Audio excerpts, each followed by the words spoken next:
नमस्कार दोस्तों, मैं आशीष शुक्ला मिशन इंस्टीट्यूट के ऑनलाइन प्लेटफॉर्म पर आप सभी प्यारे साथियों का बहुत-बहुत स्वागत करते हैं दोस्तों। जैसा कि हमारी जो क्लासेस चल रही थी उसी क्लास को आगे बढ़ाया जा रहा है अब। तो इसके पहले हमने आपको जो पढ़ाया था हिंदी में आपको पढ़ाया था हिंदी वर्णमाला पढ़ाया था, ठीक है? हमने आपको क्या पढ़ाया था? हिंदी वर्णमाला पढ़ाया था, ठीक? अब उसी हिंदी वर्णमाला में हम आपको पढ़ा क्या रहे थे? स्वरवर्ण पढ़ा रहे थे मित्र। अब स्वरवर्ण में हमने आपको कई सारी चीज़ें बताई थी उस दिन। उस दिन हमने आपको उच्चारण स्थान तक बताया था कि जितने भी स्वर होते हैं, ठीक? जितने भी स्वर होते हैं, जब आपसे कहा जाए उच्चारण स्थान के आधार पर, किसके? उच्चारण स्थान के आधार पर, स्थान के आधार पर, आधार पर स्वरवर्ण स्वरवर्ण के भेद, ठीक? हमने यह आपको बताया था, स्वरवर्ण के भेद बताया था, ठीक?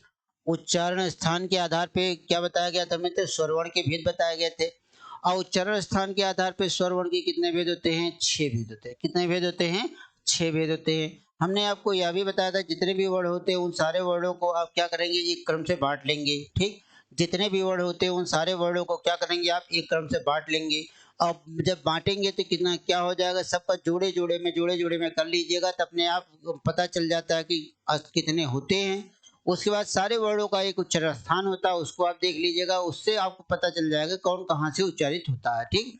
अब जैसे देखिए कि हमने अगर आपके सामने जोड़े जोड़े में बांटा तो जोड़े में बांटा सबसे पहले एक आ जाता है जोड़ा, किसका? आ और आ का आ जाता है, ठीक? फिर उसके बाद फिर एक आता है जिसे क्या नाम दिया जाता है? ई और ई नाम दिया जाता है। फिर एक आता है जिसे क्या कहा जाता है? ऊ और ऊ कहा जाता है। फिर एक और आता है जिसे क्या नाम दिया जाता है? री नाम दिया जाता है। फिर एक और आता है जिसको क्या नाम दिया जाता है? ए और ए आता है, ठीक? और फिर एक और नाम दिया जाता है जिसे क्या कहा जाता है? ओ और औ कहा जाता है, ठीक? क्या कहा जाता है? ओ और औ कहा जाता है, ठीक? इस तरह से क्या हो जाता है कि हम सारे वर्णों को जोड़े जोड़े में बांट दिया, जहां जितने जोड़े रहे उसको जोड़े में बांट दिया। अगर अब आप देख रहे हैं सबका जोड़ा बन गया तो हमारे पास स्वर्णों की संख्या, स्वर वर्णों की संख्या कितनी हो गई? 11 हो गई। अब बात है कि आ का उच्चारण स्थान, आ का उच्चारण स्थान क्या हो जाता है मित्र? कंठ होता है, ठीक? ई का क्या हो जाता है? तालु हो जाता है। ऊ और ऊ का क्या हो जाता है? ओष्ठ हो जाता है, ठीक? ऋषि का क्या हो जाता है? ऋषि का क्या हो जाता है? मूर्धन हो जाता है, ठीक? ए और आ का क्या हो जाता है? कंठ, कंठ तालु हो जाता है। क्या हो जाता है? कंठ तालु हो जाता है। ओ का क्या हो जाता है? कंठोष्ठ हो जाता है, ठीक? क्या हो जाता है? कंठोष्ठ हो जाता है, ठीक? कंठोष्ठ हो जाता है, ठीक है? अब इस तरह से क्या हो जाता है कि हम सारे वर्णों का उच्चारण स्थान देख लेते हैं। जैसे अगर आपसे पूछा जाए कि आ का उच्चारण स्थान क्या होगा, तो आ का उच्चारण स्थान क्या होगा? कंठ होगा। ई का उच्चारण स्थान क्या होगा मित्र? तालु होगा। ओ का क्या हो जाएगा? ओष्ठ हो जाएगा। ऋषि क्या हो जाएगा? मूर्धा हो जाएगा। ए और ए का क्या हो जाएगा? कंठ तालु होगा, ठीक? ओ और औ का क्या हो जाएगा? कंठोष्ठ हो जाएगा। इस तरह से हमने उस दिन आपको बताया था कि इसके उच्चारण स्थान बताए गए थे, ठीक?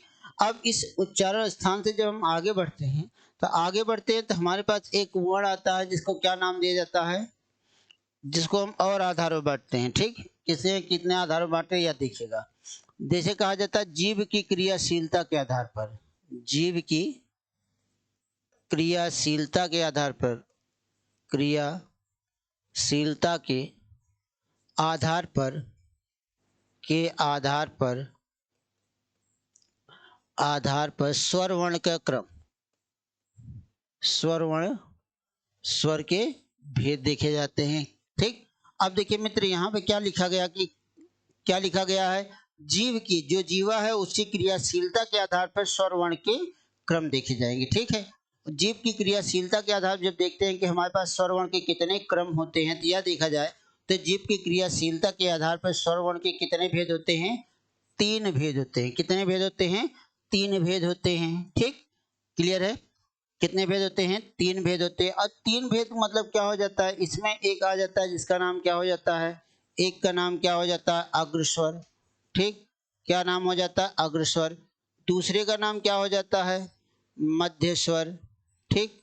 दूसरे का क्या नाम हो जाता है? मध्य स्वर। तीसरे का नाम क्या हो जाता है? पश्च स्वर, ठीक? अब तीसरे का नाम क्या हो गया, पश्च स्वर हो गया। ठीक है, तो हमारे पास क्रियाशीलता, जीव की क्रियाशीलता के आधार देखा जाए तो हमारे पास स्वर वर्ण के कितने क्रम हो गए हैं, 3 क्रम हो गए। ठीक, और 3 जो भेद आए हैं तो उसमें एक भेद आया क्या, जिसे क्या नाम दिया गया है, अग्रस्वर कहा गया है। ठीक, क्या नाम दिया गया है, अग्रस्वर कहा गया है। दूसरा भेद आया जिसको क्या नाम दिया गया है, मध्य स्वर कहा गया है। तीसरा भेद जो आया उसे हम क्या कहे हैं, पश्च स्वर कहे हैं। ठीक, अब यहाँ तक की बातें क्लियर हुई कि हमारे जीव की क्रियाशीलता के आधार पर स्वर वर्ण के कितने क्रम होते हैं, 3 होते हैं। ठीक है, कितने भेद हो गए मित्र, यहाँ पर 3 भेद हो गए। 3 में हमने आपको यहाँ पे बता दिया, अग्रस्वर, मध्य स्वर और पश्च स्वर। ठीक, क्या क्या बताया गया, अग्रस्वर, मध्य स्वर और पश्च स्वर बताया गया। अब मित्र यहाँ हम सबसे पहले क्या देखेंगे, अग्रस्वर की बात करते हैं। किसकी, अग्रस्वर की हम बात करते हैं कि अगर आपसे पूछा जाए कि अग्रस्वर कहते किसे हैं। ठीक, अग्रस्वर किसे कहा जाता है, तो कहा जाता है जिन स्वर वर्णों के उच्चारण में, क्या कहा जाता है, जिन स्वर वर्णों के उच्चारण में, स्वर वर्णों के उच्चारण में, उच्चारण में जीभ का अग्रभाग या आप कह सकते हैं आगे वाला भाग, क्या कह सकते हैं, आगे वाला भाग कार्य करता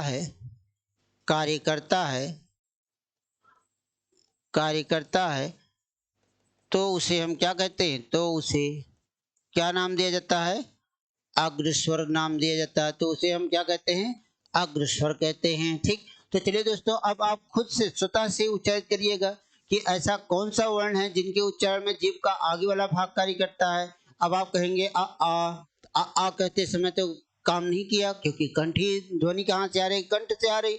अब आप कहें ई, जैसे आपने ई कहा वैसे जीवा क्या होती है, जीवा का आगे वाला भाग आपके नीचे वाले दांत के अंदर घुस जाता है। ठीक, नीचे वाले दांत के अंदर घुस जाता है। तो आप यहाँ पर यह देख लीजिएगा, जैसे अगर आपसे कह दिया जाए, जैसे कहा जाए, जैसे अगर आपसे कह दिया जाए, जैसे ई आ गया, कौन सा वर्ण आ गए, ई आ गया। ठीक, 2 वर्ण तो क्लियर हो गए। अब देखिए कि यह ई और ई किन किन वर्णों के साथ गया है, तो आप इतना क्लियर कर लीजिएगा, यह ए के साथ गया है और किसके साथ गया है, आई के साथ गया है। ठीक, और एक वर्ण आता है जिसका नाम क्या होता है, री। ठीक, अब यह जो वर्ण के साथ गया, यह जो वर्णों के साथ गया, इसी को हम क्या नाम देते हैं, अग्र स्वर नाम देते हैं। क्या नाम देते हैं, इसे हम अग्र स्वर नाम देते हैं। बात क्लियर हो गई, यहाँ तक की बातें क्लियर है ना। अब यह क्या हो गया मित्र, अग्र स्वर हो गया। लेकिन जब हम यहीं पर एक और बात करते हैं जिसे दूसरे नंबर पे कहा जाता है, दूसरे नंबर में एक आता है जिसका नाम क्या होता है, मध्य स्वर। ठीक, क्या नाम होता है, मध्य स्वर नाम दिया जाता है। ठीक, अब मध्य स्वर, मध्य मतलब क्या होता है, बीच वाला स्वर। ऐसा वर्ण जिनका उच्चारण जीभ ऐसी है, जीभ के इस वाले भाग से होती है, इस वाले भाग, ना आगे से ना पीछे से, बीच से होती है। जब बीच से होगी तब उसे हम क्या नाम देंगे, मध्य स्वर कहेंगे। तब उसे हम क्या नाम देंगे, मध्य स्वर कहेंगे। जैसे अगर आपसे कह दिया जाता है, क्या कहा जाता है, कहा जाता है जिन जिन स्वर वर्ण का उच्चारण, स्वर वर्णों का उच्चारण जीभ के मध्य भाग से होता है, जीभ के मध्य भाग से होता है, मध्य भाग से होता है, उसे हम क्या कहते हैं, उसे क्या कहा जाता है, मध्य स्वर कहते हैं। उसे क्या कहते हैं, मध्य स्वर कहते हैं। ठीक, उसे क्या कहते हैं, मध्य स्वर कहते हैं। अब अगर आपसे पूछ लिया जाए कि जैसे, ठीक, जैसे कहा जाता है। अब आपसे क्या पूछा गया, जैसे कहा गया, जैसे का मतलब क्या होता है कि जैसे इसमें मध्य स्वर कौन से होंगे, जितना आपने 11 स्वर पढ़ा था उस 11 स्वरों में ऐसा कौन सा वर्ण है, स्वर वर्ण है जिसका उच्चारण क्या होता है, मध्य स्वर से होता है। तो अब आप वही हमने आपसे पूछा कि जैसे कहा जाए, जैसे कहा जाए तो जैसे में एक वर्ण आ जाता है जिसका नाम क्या होता है, आ, जिसे हस्व आ कहा जाता है। ठीक, क्या कहा जाता है, हस्व आ कहा जाता है। लेकिन दोस्तों इसके साथ साथ इस आ के बारे में और भी आप बहुत कुछ जान लीजिएगा। ठीक, और भी बहुत सारी चीजें, इसको भी जानना आपके लिए नितांत आवश्यक है। ठीक है, नितांत आवश्यक इसलिए है क्योंकि इस आ को कई नामों से भी पुकारा जाता है। ठीक, इस आ को क्या कहा जाता है, कई नामों से पुकारा जाता है। जब इस आ को कई नामों से पुकारा जाता है तो इसके नाम भी देख लीजिएगा। जब हम इसके नाम देखते हैं, इसके जो यहाँ पर आ लिखा गया है, इसी आ को एक नाम दिया जाता है। इसको सबसे पहले यह ध्यान रखिए, कहा जाता है केंद्रीय स्वर कहा जाता है। क्या नाम दिया जाता है, केंद्रीय स्वर कहा जाता है। किसको कहा जाता है, छोटे वाले आ को क्या कहा जाता है, केंद्रीय स्वर कहा जाता है। दूसरा नाम इसका जानिएगा मित्र, इसी को एक नाम दिया जाता है, जिसे क्या नाम दिया जाता है, उदासीन स्वर कहा जाता है। ठीक, क्या नाम दिया जाता है, उदासीन स्वर कहा जाता है। ठीक है। अब तीसरा नाम इसका जानिएगा, इसी को एक नाम दिया जाता है, अमात्रिक स्वर कहा जाता है। क्या नाम दिया जाता है, अमात्रिक स्वर कहा जाता है। किसको कहा जाता है, छोटे वाले आ को ही कहा जाता है। देखिए हम कई कई नाम आपको बता रहे हैं, अब आप अपने दिमाग में इस चीज को बैठा लीजिएगा कि आप कि इस छोटे आ को क्या क्या कह कर पुकारा जाता है। छोटे वाले आ को मध्य स्वर तो कहा गया, मध्य स्वर के अलावा इसे केंद्रीय कहा गया, उदासीन कहा गया, अमात्रिक कहा गया। इसके अलावा अगर आपसे पूछा जाए इस छोटे वाले आ को और क्या नाम दिया जाता है, मृत भी कहा जाता है। इसी को एक नाम दिया जाता है मित्र, कौन सा नाम दिया जाता है, शहीद सुर कहा जाता है। ठीक, क्या कहा जाता है, शहीद सुर कहा जाता है। शहीद सुर कहने का तात्पर्य यह होता है कि किसी भी व्यंजन वर्ण को पूर्ण रूप देने के लिए यह क्या हो जाता है, उसके साथ अपनी कुर्बानी दे देता है। जब उसके साथ चला जाता है तो उसमें आपको आ दिखाई नहीं देता है, लेकिन जब चाहते हैं तो आ निकाल लेते हैं और उस व्यंजन के साथ हम क्या करते हैं, हलंत लगा देते हैं। ठीक, यह कहा जाता है। अब देख लीजिएगा, एक बार फिर से गौर से देख लीजिएगा आप लोग। देखिए इस छोटे वाले आ को क्या नाम दिया गया, केंद्रीय स्वर कहा गया। क्या कहा गया, केंद्रीय स्वर कहा गया, उदासीन स्वर कहा गया, अमात्रिक स्वर कहा गया। इसी को शहीद या मृत स्वर के भी नाम से भी जाना जाता है। ठीक, अर्थात छोटे वाले आ को शहीद या मृत स्वर के नाम से भी जाना जाता है। इस चीज को अपने दिमाग में बैठा लीजिएगा, सेट कर लीजिएगा और इसको आप अपने रट्टा मार दीजिएगा, या आपके दिमाग को जिस तरह से आए उस तरह से आप इसको सेट कर लीजिएगा। ठीक, अब इसके बाद हम तीसरे की बात करते हैं। जब हम तीसरे नंबर पे आते हैं, तीसरे नंबर हमारे पास क्या आता है, एक आता है जिसे क्या कहा जाता है, पश्च स्वर कहा जाता है। क्या कहा जाता है, पश्च स्वर कहा जाता है। ठीक, क्या नाम दिया जाता है मित्र, पश्च स्वर नाम दिया जाता है। अब अगर आपसे पूछा जाए पश्च स्वर हम कहते किसे हैं, पश्च स्वर का तात्पर्य यह होता है, कहा जाता है जिन वर्णों के, जिन वर्णों के उच्चारण में, वर्णों के उच्चारण में जीभ का पीछे वाला भाग कार्य करता है। ठीक, पीछे वाला भाग कार्य करता है तो उसे क्या नाम देते हैं, तो उसे पश्च स्वर कहते हैं। तो उसे क्या नाम दिया जाता है, पश्च स्वर नाम दिया जाता है। ठीक, तो उसे पश्च स्वर कहते हैं। ठीक, तो उसे क्या नाम देते हैं, पश्च स्वर कहते हैं। ठीक है, अब बात यहाँ पे क्लियर हो गई ना। कहा जाता है जिन स्वर वर्णों के उच्चारण में जीभ का पीछे वाला भाग कार्य करता है उसे हम क्या नाम देते हैं, पश्च स्वर कहा कहते हैं मित्र। अब अगर आपसे पूछा जाए कि जैसे में इसमें कौन कौन से वर्ण आएंगे, अब जैसे में इसमें कौन कौन से वर्ण आया यह भी आप देख लीजिएगा। ठीक, जैसे में इसमें कौन कौन सा वर्ण आएगा यह भी आप देखिएगा। जैसे कि आप यहाँ देखिए, यहाँ जितना वर्ण तो चला ही गया है, यहाँ पर यह आ चला गया है। अब बचा क्या आपके पास, बड़ा आ बच गया। ठीक, और क्या बचा, ओ बचा, बड़ा ओ बचा, ओ बचा, और क्या बचा, औ बच गया। ठीक, और इसके बाद फिर एक क्या आ जाता है, एक आगत स्वर आ जाता है। ठीक, आगत स्वर की चर्चा हमने किया था। आगत स्वर मतलब अंग्रेजी भाषा का वर्ण, हमने आपको पहले ही क्लास में बताया था कि एक आगत स्वर आता है। ठीक है, अगर नहीं बताया तो आप लोग कमेंट बॉक्स में जाके कमेंट जरूर करिएगा, फिर अगली वाली क्लास में हम इसको बता देंगे। ठीक है, अब देखिए कि यहाँ पर आप देख रहे हैं कि पश्च स्वर में क्या हो गया, एक बड़ा आया। ठीक, क्या आया, बड़ा आ गया, छोटा ओ, बड़ा ओ, आओ और आ का मतलब क्या होता है, यही वाला वर्ण क्या कहलाता है, यह क्या कहलाता है, आगत स्वर वर्ण कहलाता है मित्र। क्या कहलाता है, आगत स्वर वर्ण कहलाता है। क्या कहलाता है, आगत स्वर वर्ण कहलाता है। ठीक, क्या कहलाता है, आगत स्वर वर्ण कहलाता है। ठीक है, या क्या कहलाता है, आगत स्वर वर्ण कहलाता है। इसी को ध्यान रखिएगा, इसी को हम क्या कहते हैं, आगत स्वर वर्ण कहते हैं। तो हमारे पास देखिए कि अगर आपसे पूछ लिया जाए, कभी मान लो कि आपसे पूछा जाए और कहा जाए कि जो है अग्र स्वर की संख्या कितनी होती है, तो अग्र स्वर की संख्या कितनी हुई भैया, 5 हुई। मध्य स्वर की संख्या कितनी हो गई, 1 हो गई, ठीक। और पश्च स्वर की संख्या कितनी हो गई, आप देख लीजिए, 2 2 4 2 6 हो गई, ठीक। पश्च स्वर की संख्या कितनी हुई, संख्या की अगर हम बात करते हैं, संख्या कितनी होती है मित्र, 6 होती है। मध्य स्वर की संख्या कितनी होती है, 1 होती है। अब अग्र स्वर की संख्या कितनी होती है, 5 होती है। इस तरह से मित्र हमारे पास क्या हो जाता है, या हमारा अग्र मध्य और पश्च स्वर की बात हो गई। अगर आपसे पूछा जाए जीभ की क्रियाशीलता या जिह्वा की क्रियाशीलता के आधार पर स्वर वर्ण के कितने भेद होते हैं, तो उत्तर आप क्या देंगे भैया, उत्तर आप क्या देंगे, 3 देंगे, ठीक। कितना देंगे, 3 देंगे, ठीक है। तो चलिए, इतनी बात हमारी आपकी समझ में आई, इतनी बातें समझ में आई। जितने भी अभ्यर्थी हमारे साथ जुड़े हैं, जितने भी हमारे छात्र हमारे साथ जुड़े हुए हैं, मिशन इंस्टीट्यूट के ऑनलाइन प्लेटफॉर्म से जुड़े हैं, एक बार क्लास को देखें, देखकर इस क्लास को अपने दोस्तों यारों को फॉरवर्ड भी करें, भेजें भी, ताकि वो लोग भी जुड़े। अब देखिए, जब सब देखेंगे, सब कंपटीशन में जा रहे हैं, तो इससे क्या होगा, सबका थोड़ा थोड़ा सा हित होगा। मिशन इंस्टीट्यूट ने एक नई मुहिम चलाया, जहां पे आपको सारी क्लासेस निःशुल्क दी जाएगी। आप इसके लिए आप यह भी देख सकते हैं, मिशन इंस्टीट्यूट की वेबसाइट है, उस वेबसाइट पर जाके एक बार विजिट कर सकते हैं। ऐप है, ऐप पर अगर मिशन इंस्टीट्यूट के ऐप पर जाते हैं, तो वहाँ भी आपको बहुत सारी चीज़ें मिल जाएंगी। इसके अलावा मिशन इंस्टीट्यूट के यूट्यूब चैनल पर आप सभी को क्या दिया जा रहा है, फ्री क्लासेस दी जा रही हैं। इसलिए दी जा रही हैं ताकि आप इसकी बेहतर, अपने सिपाही भर्ती परीक्षा, दरोगा भर्ती परीक्षा या वनडे की जो भर्ती परीक्षा आप देख रहे हैं, उसकी आप बेहतर से बेहतर तैयारी कर सके। और जब बेहतर से बेहतर तैयारी होगी, तो आप जल्द से जल्द सफल होंगे। तो चलिए दोस्तों, एक बार आप लोग मिशन इंस्टीट्यूट के वेबसाइट पर जाकर विजिट जरूर करें, ठीक है।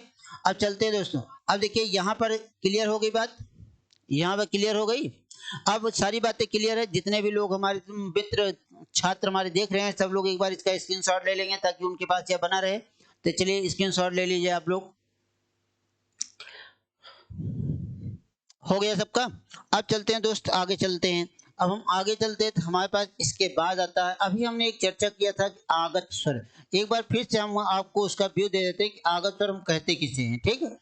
जब हम आगत स्वर की बात करते हैं, किसकी बात करते हैं, आगत स्वर की बात करते हैं। किसकी बात करते हैं मित्र, आगत स्वर की बात करते हैं। तो आगत स्वर हम कहते किसे हैं, यह भी आप ध्यान रखिएगा। बाहर देश की भाषा से जो वर्ण आएंगे, बाहर देश की भाषा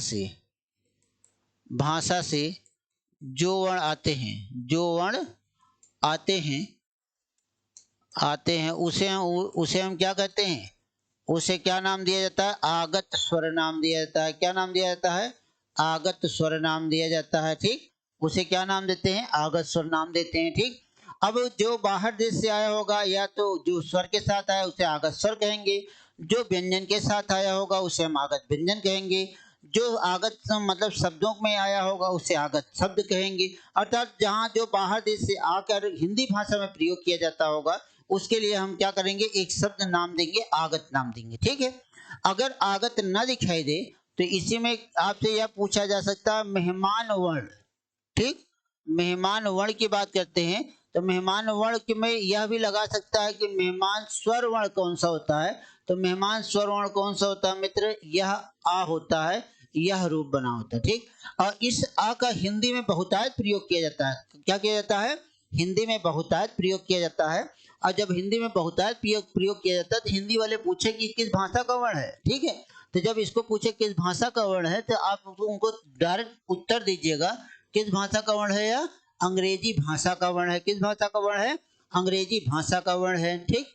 किस भाषा का वर्ण है, अंग्रेजी भाषा का वर्ण है, ठीक है। अब जब हम इस शब्द, इस वर्ण का जब हम प्रयोग करते हैं, जैसे कि हम लोग अधिकांशतः बोलते हैं ना, हम कहते हैं कि जॉब करने जा रहे हैं, कहाँ जा रहे हैं, जॉब करने जा रहे हैं, ठीक। जब जॉब कहते हैं, ऑफिस कहते हैं, कॉफी कहते हैं, टॉफी कहते हैं, कॉपी कहते हैं, इन सारे शब्दों के साथ क्या हो जाता है, या आगत वाला चिन्ह जाता है। और जब हम इसका उच्चारण करते हैं, इसके उच्चारण में क्या हो जाता है, मुख विवर कम खुलता है, ठीक। मुख विवर क्या होता है, कम खुलता है। मुख विवर का मतलब क्या हो जाता है, मुख विवर का तात्पर्य यह होता है, मुख का आकार, मुख का आकार कम खुलता है, ठीक। मुख का आकार क्या होता है, कम खुलता है। जब मुख का आकार कम खुलेगा, तब उसी को हम क्या कहेंगे, मुख विवर कहेंगे। तो जो यह आगत वाला स्वर होता है इसके उच्चारण में क्या हो जाता है, मुख विवर कम खुलता है और मुख की आकृति कम खुलती है। और यह किस भाषा का वर्ण है, अंग्रेजी भाषा का वर्ण होता है। इसीलिए इसको एक नाम दिया जाता है, क्या नाम दिया जाता है, आगत स्वर कहा जाता है। यह इसी को नाम क्या दिया जाता है, मेहमान स्वर वर्ण कहा जाता है। ठीक, क्लियर हो गई बात। इसे और क्या नाम दिया जाता है, मेहमान स्वर वर्ण नाम दे दिया जाता है। इतनी बातें क्लियर हुई हमारी, आपकी इतनी बातें क्लियर हुई। अब जब इतनी बातें हमारी क्लियर हो गई तो हम इसी में एक और चीज देखते हैं, जिसे क्या नाम दिया जाता है, जिसे एक नाम दिया जाता है ऋषि। क्या नाम दिया जाता है, ऋषि कहा जाता है। ठीक, क्या कहा जाता है, ऋषि कहा जाता है। अब इसके बारे में जान लीजिएगा।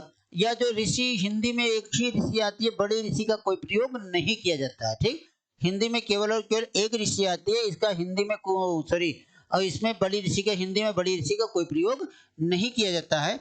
और जो यह ऋषि होती है, इस ऋषि का जो वर्ण संयोग होता है वह रा और ई का होता है। किसका होता है, रा और ई का संयोग होता है। ठीक, जब रा और दोनों मिल जाते हैं तो शब्द शब्द का वर्ण कौन सा बनता है, ऋषि बनता है।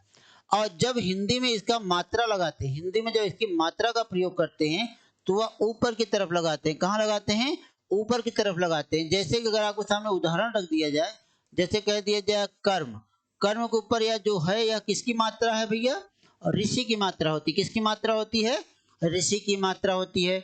जब यह ऋषि की मात्रा होती है तो ऋषि जो वर्ण होता है, सॉरी, ऋषि की मात्रा होती है, इस मात्रा को क्या कहा जाता है, रेफ रा कहा जाता है। क्या कहा जाता है, इसे रेफ रा के नाम से जाना जाता है। और यह ऋषि को एक नाम दिया जाता है, इस ऋषि को क्या कहा जाता है, अर्धस्वरीय स्वर कहा जाता है। ठीक, क्या कहा जाता है, अर्धस्वरीय स्वर कहा जाता है। ठीक, अपने दिमाग में यह सारी चीजें बना लीजिएगा, सेट कर लीजिएगा, ताकि आपके दिमाग में यह बना रहेगा।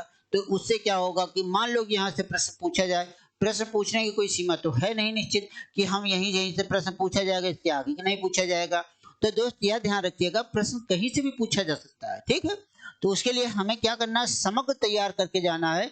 जितना हमसे हो सके हम उतना तैयार करके जाएं तो वह हमारे लिए बेहतर होगा। या नहीं बेहतर होगा कि हम कम से कम तैयार करें। ठीक, हाँ बस इतना करिएगा, सॉलिड चीजें पढ़िएगा, एकदम एग्जैक्ट चीजें पढ़िएगा, मुद्दे की बात देखिएगा, मुद्दे से मत हटिएगा। ठीक, कहानी कथा की ओर मत जाइएगा, सिर्फ मुद्दे पे जाके गिरिएगा। ठीक, इसके लिए, इसी के लिए अब मतलब आपको मुद्दे की बात पढ़ाने के लिए मिशन इंस्टीट्यूट ने ऑनलाइन क्लास आपके लिए यूट्यूब पर फ्री ऑफ कॉस्ट चला रहा है। ठीक, तो आप लोग इसको देखिए, इसका एंजॉय उठाइए और अपने दोस्तों यारों मित्रों तक इसको क्या करिए, इसको फॉरवर्ड करिए, शेयर करिए। ठीक, जितना आप शेयर करेंगे, जितना आप लोगों तक पहुंचाएंगे, उतना ही आपके लिए क्या होगा, आपको भी उससे लाभ होगा। ठीक, और आपके मित्र को भी आपसे लाभ होगा। ठीक है, क्लियर है। चलें आगे बढ़े हम।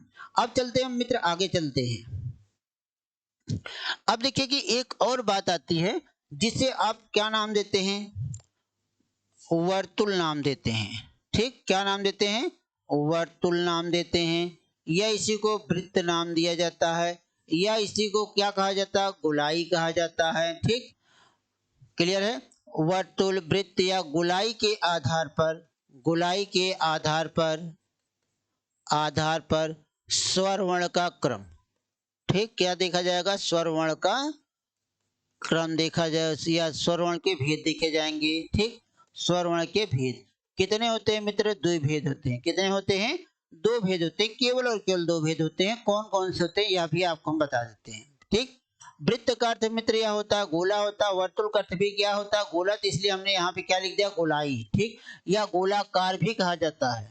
ठीक, अब इसके आधार पर जब दो भेद होते हैं, नंबर एक क्या हो जाता है, नंबर एक को क्या नाम दिया जाता है, वृत्त या वृत्ताकार, या इसी को क्या नाम दिया जाता है, वर्तुल कहा जाता है, या इसी को एक नाम दे दिया जाता है, वर्तुलाकार। ठीक, इसकी अब देखिए परिभाषा देखिए, कहा जाता है जिन वर्णों के उच्चारण में, ठीक, जिन वर्णों के या जिन स्वर वर्णों के उच्चारण में, ठीक, किसके, जिन स्वर वर्णों के, जिन जिन स्वर वर्णों के उच्चारण में, स्वर वर्णों के वर्णों के वर्णों के उच्चारण में ओष्ठ की आकृति गोल हो जाती है। क्या हो जाती है, ओष्ठाकृति गोल हो जाए, गोल हो जाए, उसे क्या नाम देते हैं? उसे वर्तुल कहते हैं। उसे क्या कहते हैं? वर्तुल कहते हैं। ठीक, उसे क्या नाम दिया जाता है? वर्तुल। अब अगर आपसे मित्र पूछा जाए जैसे, ठीक, क्या पूछा जाए? जैसे पूछा जाए, जैसे में क्या हो जाता है यह भी आप जानिएगा।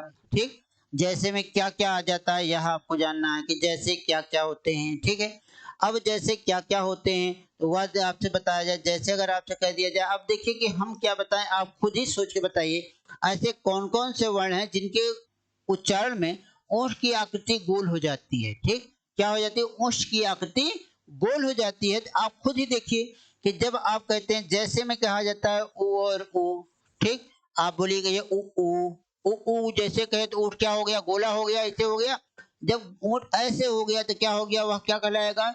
गोलाकार हो जाएगा। ठीक, अब इस उ के साथ एक और वर्ण जाता है जिसका नाम क्या होता है? ओ और अव होता है। ठीक, यह क्या हो रहा? गोल हो रहा है। क्या हो रहा है? गोल हो रहा है। ठीक, फिर इसके बाद फिर एक और आ जाता है जिसे आपने एक नाम दिया था, आगत स्वर नाम दिया था, और कहते कॉफी, कॉफी कहा जाता है। ठीक, ऑफिस, ऑफिस में कहा जाता है। इसमें क्या हो जाता है? ओष्ठ की आकृति क्या हो जाती है? गोल हो जाती है। जब ओष्ठ की आकृति गोल हो जाएगी तब हम उसे क्या कहेंगे? वृत्तकार या वर्तुलाकार कहेंगे या वर्तुल कहेंगे। ठीक, अब आप देखिए कि यह इतने वर्ण यहाँ पर आ गए। क्लियर हो गई बात? क्लियर है ना बात? इसी के बाद इसमें एक दूसरा आता है, दूसरे को क्या नाम दिया जाता है? दूसरे को क्या नाम दिया जाता है? कहा जाता है आवृत्तमुखी या आवृत्ताकार। ठीक, या इसी को क्या नाम दिया जाता है? आवर्तुल नाम दिया जाता है। क्या दिया जाता है? आवर्तुल नाम दे दिया जाता है। ठीक, क्या नाम दिया जाता है? आवर्तुल नाम दिया जाता है। ठीक, क्लियर है? अब इसकी जब परिभाषा देखते हैं, कहा जाता है जिन स्वर वर्णों के उच्चारण में, जिन स्वर वर्णों के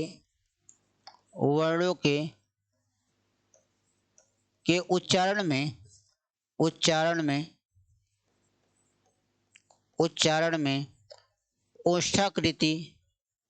ओष्ठाकृति गोल ना हो, गोल ना हो, उसे हम क्या नाम देंगे? उसे क्या नाम दिया था? उसे आवर्तुल कहते हैं। उसे क्या कहते हैं? आवर्तुल कहते हैं। ठीक है, उसे क्या नाम दिया जाता? आवर्तुल कहते हैं। अब अगर आपसे पूछा जाए जैसे, अब अगर आपसे पूछा जाए जैसे, जैसे में सारी की सारी चीजें आप बताएंगे। ठीक, जैसे में सारी की सारी चीजें कौन बताएगा? आप बताएंगे।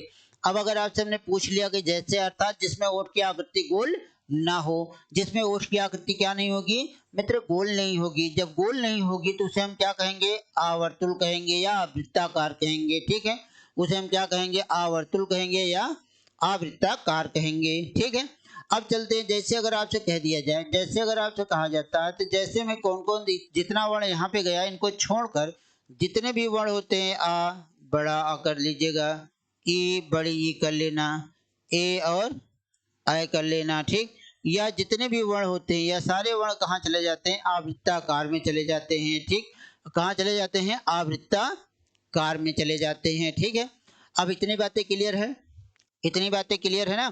और जब इतनी बातें क्लियर है तो हम इसके आगे चलते हैं।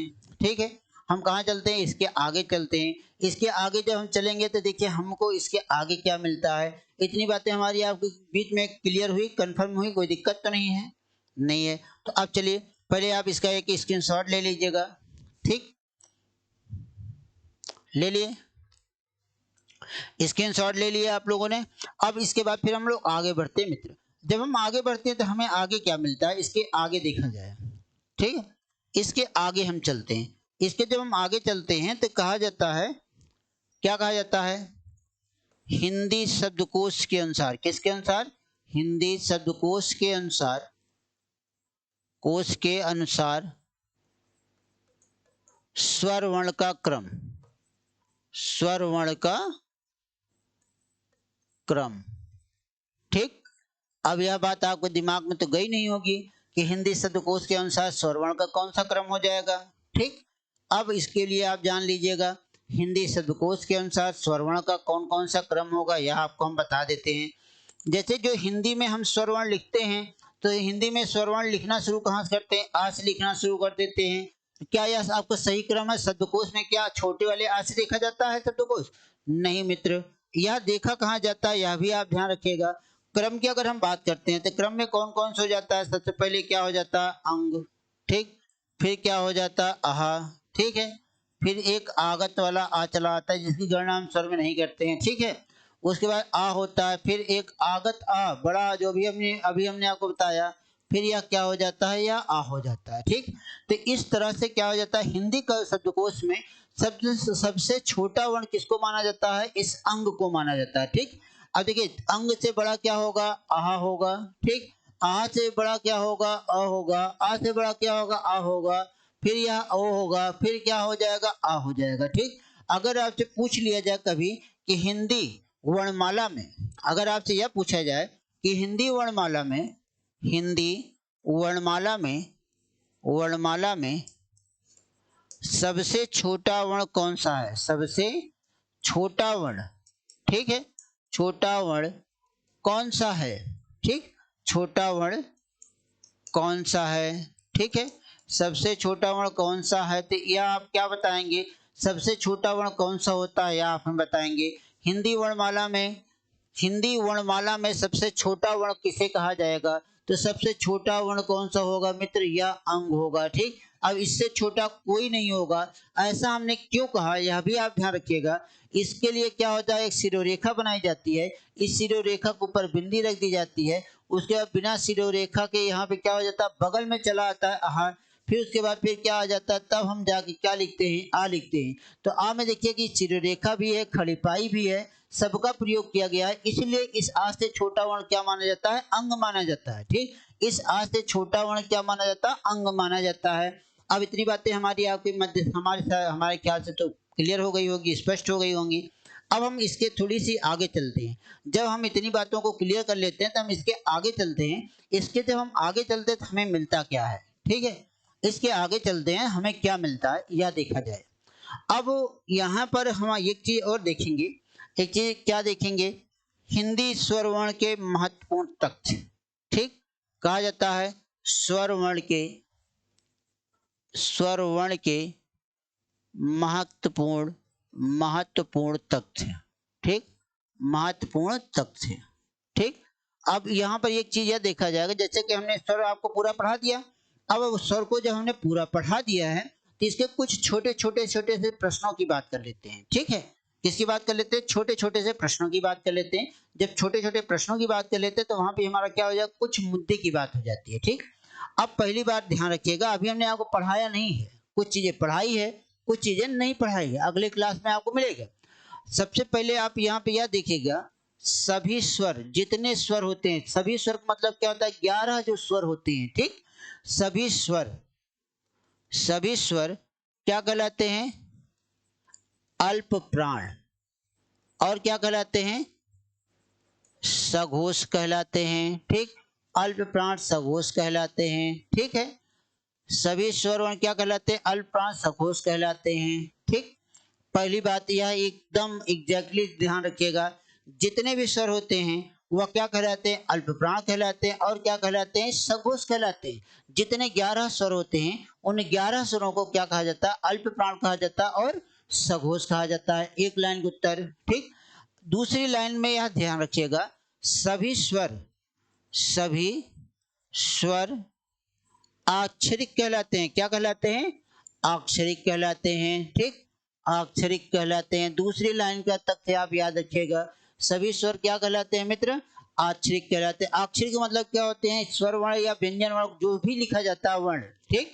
हिंदी में जितने भी वर्ण लिखे जाते हैं सभी वर्णों को क्या कहा जाता है? अक्षर कहा जाता है, ठीक। सभी वर्णों को क्या कहा जाता है? अक्षर कहा जाता है। इसलिए हमने वहां पे एक विशेषण का प्रयोग किया। हमने यहाँ पे क्या लिख दिया? अक्षरी कहा जाता है, ठीक। क्या कहा जाता है? अक्षरिक कहा जाता है। क्लियर है? जितने भी स्वर होते हैं वह क्या होते हैं? अक्षरिक होते हैं, ठीक। तीसरी बात ध्यान रखिए, मुद्दे की बात।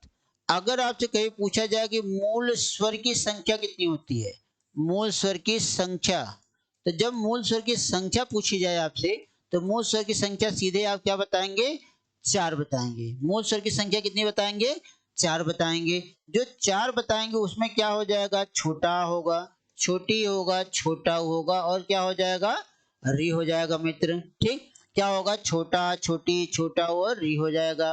बात क्लियर है।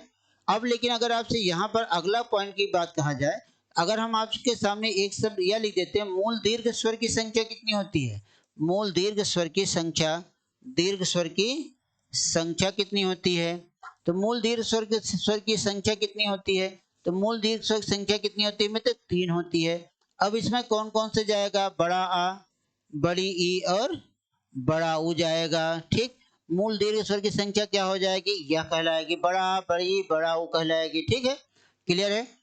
अब अगर आपसे यहाँ पर एक यह कह दिया जाए कि अगर आपसे नाम दिया जाए कि संयुक्त स्वर की संख्या कितनी होती है, ठीक, संयुक्त स्वर की संख्या, स्वर की संख्या कितनी होती है, तो संयुक्त स्वर की संख्या मित्र कितनी होती है, 4 होती है, जिसे आप क्या कहते हैं, ए ऐ ओ और औ कहते हो।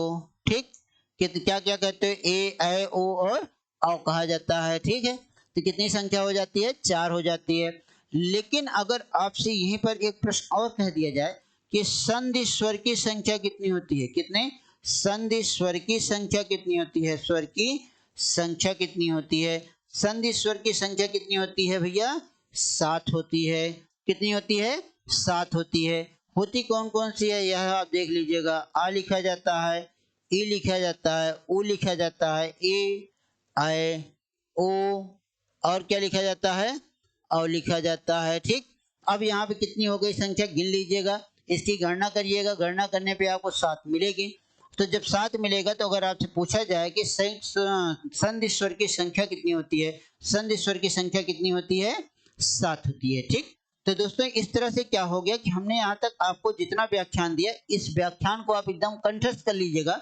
जैसे अगर आपसे पूछा जाए कि स्वरवर्ण के महत्वपूर्ण तथ्य हमने जो बताया कि जितने भी स्वरवर्ण होते हैं वह क्या कहलाते हैं, अल्प प्राण कहलाते हैं। क्या कहलाते हैं, अल्प प्राण कहलाते हैं। और क्या कहलाते हैं, सघोष कहलाते हैं।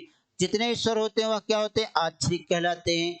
मूल स्वर की संख्या कितनी मिलती है, 4 मिलती है, जिसे क्या कहा जाता है, छोटा, छोटी, छोटा ओ। ठीक, अब इसी को एक और नाम दिया जाता है, क्या कहा जाता है, हस्त स्वर भी कहा जाता है। ठीक, हस्त स्वर कहा जाता है, या इसी को क्या नाम दिया जाता है, लघु स्वर नाम दिया जाता है। ठीक है, अब यहाँ पर हमने मूल दीर्घ स्वर की संख्या लिखा है, यहाँ पे मूल दीर्घ स्वर की संख्या कितनी हुई, 3 हुई। लेकिन मान लीजिए मूल दीर्घ ना पूछकर अगर आपसे यह पूछ लेता कि दीर्घ स्वर की संख्या कितनी होती है, कितनी, किसकी, दीर्घ स्वर की संख्या। ठीक, दीर्घ स्वर की संख्या कितनी होती है, तो दीर्घ स्वर की संख्या कितनी होती है भैया, 7 होती है। कितनी होती है, 7 होती है। यही जो है, यही जो 7 है, यही 7 क्या कहलाते हैं, मूल दीर्घ सॉरी यही 7 क्या कहलाते हैं, दीर्घ स्वर वर्ण कहलाते हैं। ठीक, तो क्या कहलाते हैं, दीर्घ स्वर वर्ण कहलाते हैं। बात क्लियर हो गई यहाँ तक। अब बात इसके आगे की आती है, अब बात हम इसके आगे की करते हैं। इसके आगे कौन सी बात आती है यह आपको बताते हैं। ठीक है, अब इसके आगे की अगर हम बात करते हैं तो इसके आगे आता है, इसके आगे एक आता है जिसका नाम क्या होता है, अयोगवाह वर्ण। क्या हो जाता है, अयोगवाह वर्ण होता है। ठीक है, अयोगवाह वर्ण किसे कहा जाता है, अयोगवाह वर्ण किसे कहते हैं, हम यहाँ बताएंगे हमें कि अयोगवाह वर्ण हम किसे कहते हैं। अयोगवाह मतलब क्या होता है, जिसकी गणना स्वर या व्यंजन के साथ, व्यंजन के साथ गणना ना की जाए। ठीक, गणना नहीं की जाती। ठीक, नहीं की जाती, उसे हम क्या नाम देते हैं, उसे हम क्या नाम देते हैं, अयोगवाह नाम देते हैं। उसे क्या नाम देते हैं, अयोगवाह नाम देते हैं। ठीक, उसे क्या नाम दिया जाता है, अयोगवाह नाम दिया जाता है। ठीक, क्लियर है, उसे क्या नाम दिया जाता है, अयोगवाह नाम दिया जाता है। अब जब बात इतनी हो गई, अयोगवाह वर्णों का उच्चारण, अयोगवाह वर्णों का, या आपसे कहा जाए जिन वर्णों का उच्चारण, जिन वर्णों का उच्चारण स्वर और व्यंजन के, स्वर और व्यंजन के बाद किया जाता है, स्वर और व्यंजन के बाद किया जाता है उसे क्या नाम देते हैं? उसे क्या नाम दिया जाता है? अयोगवाह वर्ण कहते हैं। उसे क्या नाम देते हैं? अयोगवाह वर्ण देते हैं। ठीक, क्लियर है। हिंदी में अयोगवाह वर्णों की संख्या कितनी होती है? अयोगवाह वर्णों की संख्या कितनी होती है? वर्णों की संख्या कितनी होती है? 2 होती है। कौन कौन सी होती है मित्र? अंग और आहा होती है। ठीक, हिंदी में इन दोनों वर्णों का निर्धारण करने वाले कौन थे? ठीक, इन दो वर्णों का निर्धारण करने वाला कौन था? तो इन दो वर्णों का निर्धारण अयोगवाह के रूप में किया किसने था? हिंदी के पाणिनि थे। हिंदी के पाणिनि। ठीक, हिंदी के पाणिनि आचार्य किशोरीदास वाजपेयी ने किया था। किसने किया था? आचार्य किशोरीदास वाजपेयी ने किया। ठीक, किसने किया था? आचार्य किशोरीदास वाजपेयी ने किया। ठीक है। अब भैया देखिए कि यहाँ पर हम इसके आगे की बात करें, सारी बातें एक एक करके अपने दिमाग में आप बैठा कर रखिएगा, एक भी बातें इधर से उधर ना होने पाए। ठीक है। अब इसे हम आयोगवाह किसने कहा था? किसने हिंदी में आयोगवाह बताया था? तो किसने बताया था? आचार्य किशोरीदास वाजपेयी ने इन दो वर्णों को हिंदी में क्या बताया था? आयोगवाह बताया था। ठीक, अब देखिए मित्र, यहाँ जैसे एक वर्ण लिखा गया अंग। ठीक, अंग का प्रयोग क्या हो जाता है? मात्रा रूप यह मिलता है। ठीक, जिसे आप किस नाम से जानते हैं? अनुस्वार कहते हैं। ठीक, अब अनुस्वार में जैसे कि अगर कुछ शब्द की हम बात करते हैं, जैसे कहा जाता है आपके यहाँ पतंग, उमंग जो कहते हैं ना, तो इसमें आप देखिए कि इसमें ध्वनि और वायु दोनों अलग अलग स्थानों से निकल कर आती हैं। तो जब अलग अलग स्थानों से निकल कर आती हैं तो वह अलग अलग रूप से ही चलती हैं। जैसे आप कहिए अंग, देखिए ध्वनि कहाँ टकराई? नाक पे टकराई। ठीक, वायु कहाँ से निकल रही? मुख से निकल रही है। ठीक है, वायु कहाँ से निकल रही है? मुख से निकल रही है। तो जब वायु मुख से निकल रही है तो उसमें कैसे हो गया? जैसे कि अगर कैसे बताएं? नहीं बताएंगे उसको। अब देखिए, नाक से निकल रही क्या? ध्वनि निकल रही है। वायु कहाँ से आ रही है? मुख से आ रही। तो अनुस्वार वर्ण के उच्चारण में ध्वनि कहाँ से होती है? ध्वनि नाक से। और वायु कहाँ से निकलती है? और वायु मुख से निकलती है। ठीक, मुख से क्या होती है? निकलती है। ठीक है, वायु कहाँ निकलती है? मुख से निकलती है। ठीक, इसीलिए इसे क्या कहा जाता है? अनुस्वार कहा जाता है। दूसरा वर्ण आपके सामने एक आता है आह। क्या आता है? आह। आह का मात्रा रूप यह होता है। ठीक, इसे किस नाम से जानते हैं आप? विसर्ग के नाम से जानते हैं। किस नाम से जानते हैं इसे हम? विसर्ग के। इसका आपसे यह नहीं पूछा जाएगा कहाँ से आता है इसका, तो ध्वनि कहाँ से आती है अगर पूछा जाए कि विसर्ग में ध्वनि कहाँ से आती है, तो विसर्ग में ध्वनि के या उच्चारण कहाँ से होता है? तो उच्चारण स्थान की बात कर लेते हैं, तो उच्चारण स्थान की बात होती है, तो इसे हम क्या कह देते हैं? कंठ कह देते हैं। ठीक, क्या कहते हैं? कंठ से होती है। तीसरी बात ध्यान रखिएगा, जो यहाँ हमने विसर्ग लिखा, विसर्ग में हमने 2 बिंदी बनाई है। अब ना 2 बिंदी के ऊपर कोई डंडी है, ना बगल में कोनो डंडी है, ना पहले कोनो डंडी है, कोई डंडी नहीं है। तो जिन शब्दों के साथ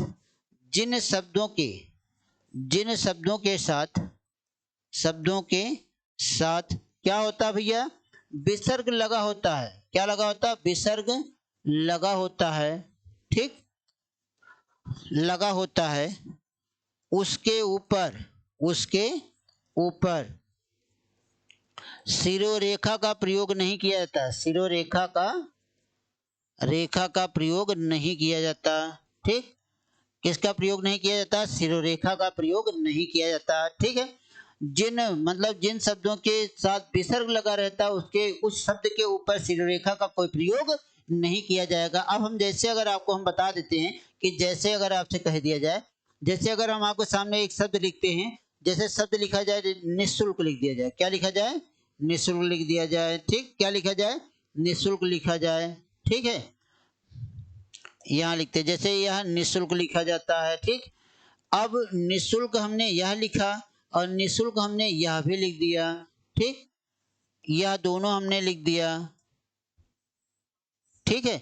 अब इन दोनों शब्दों में शुद्ध कौन सा होगा, अगर आपसे शुद्ध वर्तनी के दृष्टिकोण से पूछा जाता है, इन दोनों में शुद्ध कौन सा होगा, यह आप बताएंगे। शुद्ध कौन सा होगा, यह होगा, क्योंकि आप देख रहे हैं विसर्ग है, विसर्ग के ऊपर यह सीधी लाइन नहीं खींची गई है। अब वही सीधी लाइन जो खींचते हैं इसी को क्या कहा जाता है, शिरोरेखा कहा जाता है। जैसे यह लाइन खींचते हैं, यह लाइन खींचते हैं, तब हम वर्ण का निर्माण करते हैं। तो जो ऊपर लाइन खींची होती है, यह जो लाइन होती है, इसे क्या नाम दिया जाता है भैया, शिरोरेखा नाम दिया जाता है। और जो यह लाइन खींची गई है इसे क्या कहा जाता है, खड़ी पाई नाम दिया जाता है। क्या नाम दिया जाता है, खड़ी पाई नाम दे दिया जाता है। इतनी बातें हमारी आपकी क्लियर हुई।